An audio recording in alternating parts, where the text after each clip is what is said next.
Halo warganet semua, perkenalkan nama saya Arif Maulana. Di video ini saya akan membahas tentang sejarah seorang Kiai Haji Agus Salim.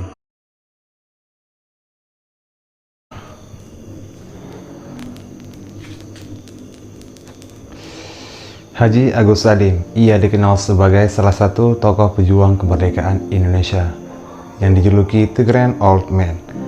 Haji Agus Salim merupakan tokoh dari Partai Islam, yakni Serikat Islam, pada masa pergerakan kemerdekaan Indonesia.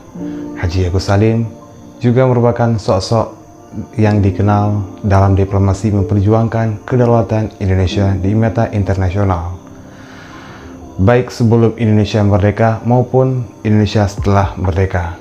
Tak heran bila pemerintah Indonesia memberi gelar pahlawan Indonesia kepada Haji Agus Salim. Haji Agus Salim lahir dengan nama asli Masyhadul Haq, yang berarti pembela kebenaran.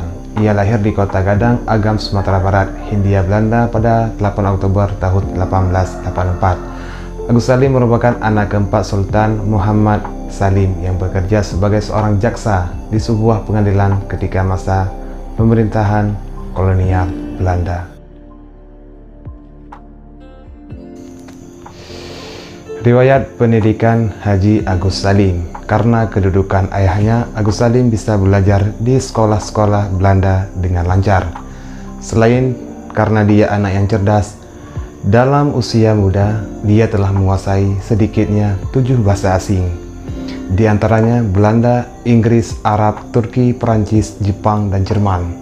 Pada tahun 1903 dia lulus di HBS, sekolah atau sekolah menengah atas, 5 tahun pada usia 19 tahun dengan predikat lulusan terbaik di 3 kota, yakni Surabaya, Semarang, dan di kota Jakarta. Kartini dan Haji Agus Salim. Karena itu, Agus Salim berharap pemerintah mau mengabulkan permohonan beasiswa untuk melanjutkan sekolah kedokteran di Belanda. Tapi permohonan itu ternyata ditolak. Dia patah arang, tapi dengan kecerdasannya menarik perhatian Kartini, anak Bupati Jepara. Sebuah cuplikan dari surat Kartini ke Nyonya Abendanon, istri pejabat yang menentukan pemberian beasiswa pemerintah kepada Kartini. Kami tertarik sekali kepada seorang anak muda. Kami ingin melihat dia dikaruniai bahagia. Anak muda itu namanya Salim. Dia anak Sumatera asal Riau, yang dalam tahun ini mengikuti ujian kehabisan sekolah menengah HBS. Dan ia keluar sebagai juara pertama dari tiga kota HBS. Anak muda itu ingin sekali pergi ke negeri Belanda untuk belajar menjadi dokter. Sayang sekali kecerdasannya, keuangannya tidak memungkinkan. Surat Kartini tanggal 24 Juli tahun 1903. Lalu R.A. Kartini merekomendasikan Agus Salim untuk menggantikan dirinya berangkat ke Belanda karena pernikahannya dan adat Jawa yang tak memungkinkan seorang putri bersekolah tinggi.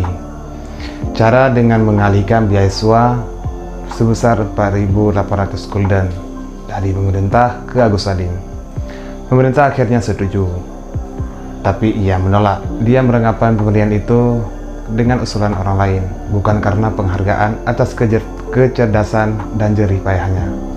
Salim tersinggung dengan sikap pemerintah yang diskriminatif.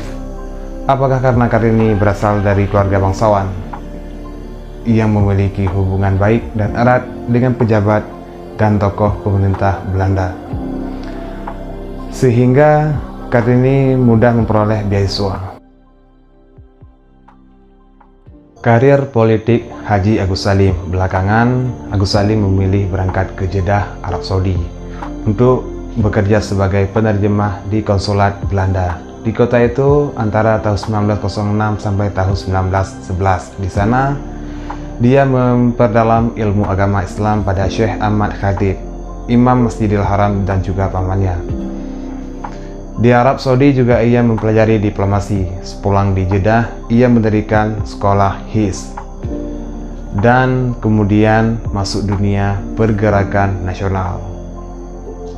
Dalam biografi Haji Agus Salim diketahui bahwa Haji Agus Salim menikah dengan Zainatul Nahar pada tahun 1912.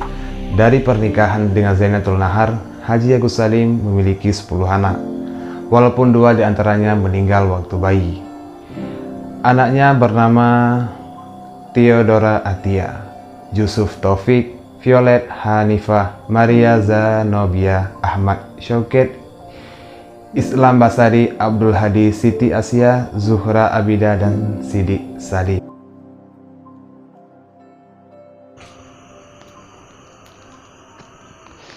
Karir politik Agus Salim berawal dari SI bergabung dengan Hos Cokroaminoto dan Abdul Muiz pada tahun 1915 ketika kedua tokoh itu mengundurkan diri dari Volksraad sebagai wakil SI akibat kekecewaannya mereka terhadap pemerintah Belanda.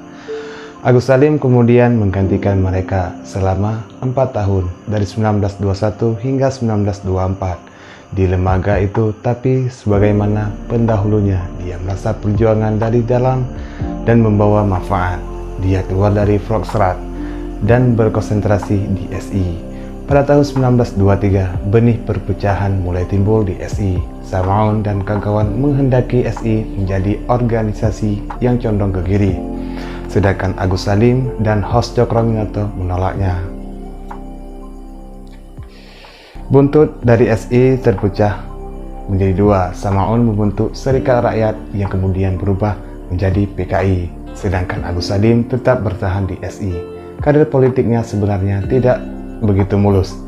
Dia pernah dicurigai rekan-rekannya sebagai mata-mata karena pernah bekerja pada pemerintah, apalagi dia tak pernah ditangkap dan dipenjara seperti Cokroaminoto. Tapi beberapa tulisannya dan pidato Agus Salim yang menyinggung pemerintah mematahkan tuduhan-tuduhan itu. Bahkan, dia berhasil menghentikan posisi Hos Cokroaminoto sebagai ketua setelah pendiri SI itu meninggal dunia pada tahun 1934. Selain menjadi tokoh SI, dia juga merupakan salah satu pendiri Jong Islamiten Bond. Di sini dia membuat gebrakan untuk meluluhkan doktrin keagamaan yang kaku.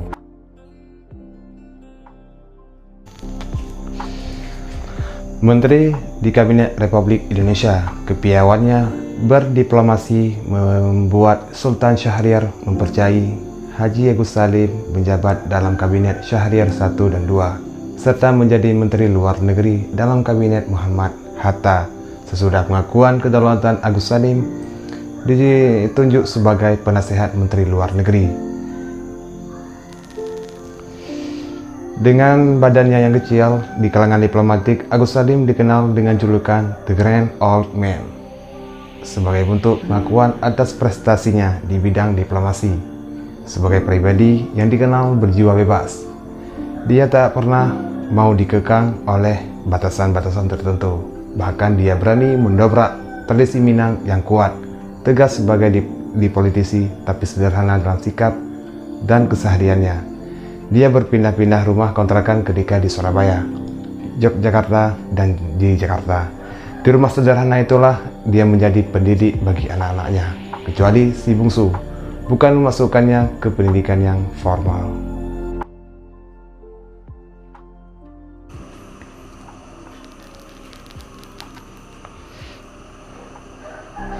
Haji Agus Salim wafat pada 4 November tahun 1954 dalam usia 70 tahun. Ia kemudian dimakamkan di Taman Makam Pahlawan Kalibata, Jakarta. Atas jasa-jasa Agus Salim terhadap negara, maka pemerintah Indonesia kemudian memberikan gelar Pahlawan Nasional Indonesia kepada Haji Agus Salim pada tanggal 27 Desember tahun 1961 melalui Kepres nomor 657 tahun 1961. Sekian video dari saya. Insya Allah kita akan berjumpa di video selanjutnya.